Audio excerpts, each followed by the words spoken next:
Hi there, I'm Dave Householder, and I am blessed to be your Bible teacher here on the World Wide Well. I would love to encourage you to subscribe to our YouTube channel. The more subscribers we get, the more the word gets out, the more places it gets shown.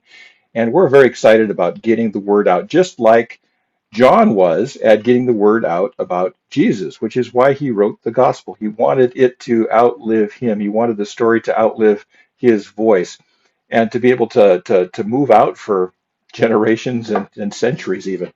And we just love getting the word of life out. And that's what this chapter is about, John chapter 20.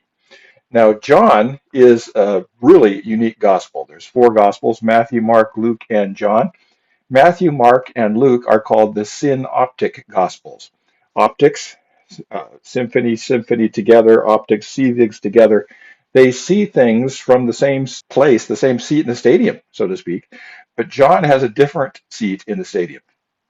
And John is one of the three insiders that Jesus had. Jesus had the three best friends, the BFFs, Peter, James, and John, and he took them with him whenever something really big was going to happen, like raising the dead, the transfiguration, Gethsemane, those kind of things.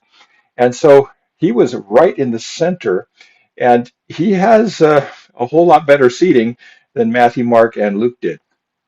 And so he's got box seats, he's got 50-yard line seats, and you see a whole different picture of Jesus, much more personal, a lot more of Jesus in monologue and dialogue fashion. And it's just such a fresh picture of the resurrection itself. So I really encourage you to read the whole chapter. It is very vivid. That's just a good word for it, a vivid chapter of the resurrection. And John, even to secular historians, people who aren't necessarily believers, they look at John as what we call primary history. And Matthew, Mark, and Luke says it, he's writing secondary history. He's gathering all the different reports and putting it together as accurately as possible. So he's saying, I'm writing secondary history. I'm doing research and getting the story right. Whereas John is definitely primary history. This is the work of an insider, someone with great seats in the stadium. And so here we've got this fantastic story here. And it's just, like I say, so vivid. And Jesus comes out of the grave, and this is really important because we have sort of watered down the resurrection over the last 2,000 years. What do I mean by that? We've turned the resurrection into a story that affirms life after death.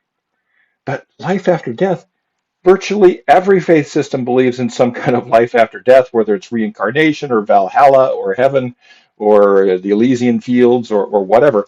That doesn't make Christianity special. Most human beings have a sense that the soul, the spirit, whatever, outlives the human body. That is just basic human intuition, basic instinct, and most every 10-year-old on the planet believes something like that.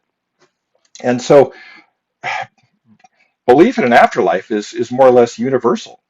What makes the Christian faith different? The story of the resurrection is about life after death, but that's not the main message. The main message is it's a bodily resurrection.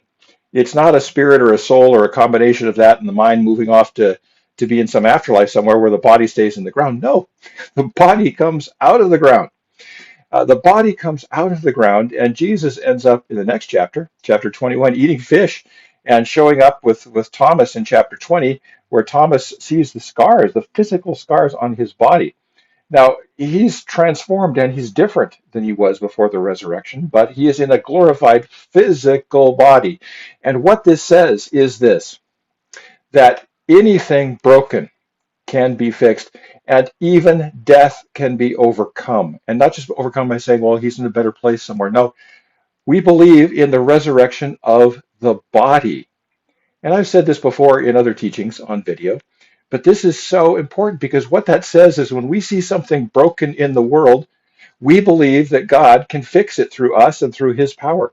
We believe in the healing of creation. The Hebrew phrase for that is TIKKUN OLAM, the healing of all creation, and everything will be as it should be. And at the end of Isaiah and at the end of Revelation, we are living on a new earth looking up at a new heaven. we end up here.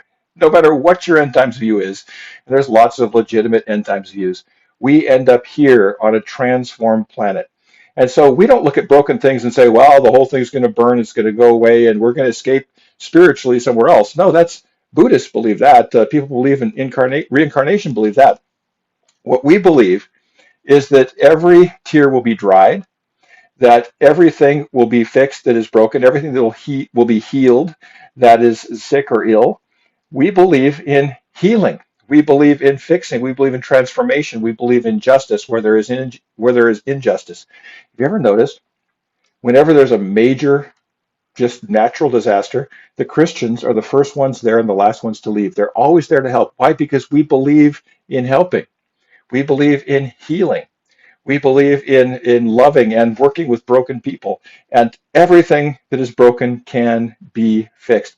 Jesus' body was bloodied, beaten, crucified, the worst kind of execution probably ever thought up by human beings, and walked out of the grave physically. That's what separates us from other faith systems. He walked out physically. And says here, John says here at the very end, now Jesus did many other signs. This is the end of chapter 20, verse 30. In the presence of the disciples, which are not written in this book. But these are written so that you may believe that Jesus is the Christ, the anointed one, the Son of God, and that by believing you might have life in his name, that we might live with that resurrection hope. Is something broken in your life? Are you suffering from a medical diagnosis that just looks really grim? Are you suffering from red ink? Your bills are bigger than your income. Are you suffering from loneliness, from broken relationships? Are you suffering from a sense of lack of direction? If you are, we're doing a teaching series starting on Sunday for 5 Sundays on vocation and calling and God at work, because the work world it's been just disrupted by this whole COVID thing. And people aren't working in offices like they were, and everything's changing. And how do we adjust to that? We as Christians believe that we can. We can adjust to that. And no matter what, God will make everything good for those who love him. It says in Romans 8:28, God works everything for good for those who love him. And we want to believe that. That verse in Romans 8:28, that's resurrection faith. That's faith in life, that we might have life in his name. So whatever you're facing, whatever this country is facing, whatever this world is facing, we can overcome it. We can look at these things which are very real. This COVID thing is very real. Nevertheless, I love that word. Pat Moe taught it to us 20 years ago, if you know Pat.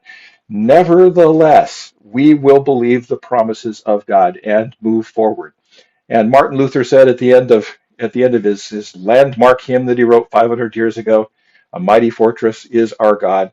Were they to take our house, goods, honor, child, or spouse, though life be wrenched away, they cannot win the day. The kingdom's ours forever." That's resurrection faith. That's the good news for today, John chapter 20.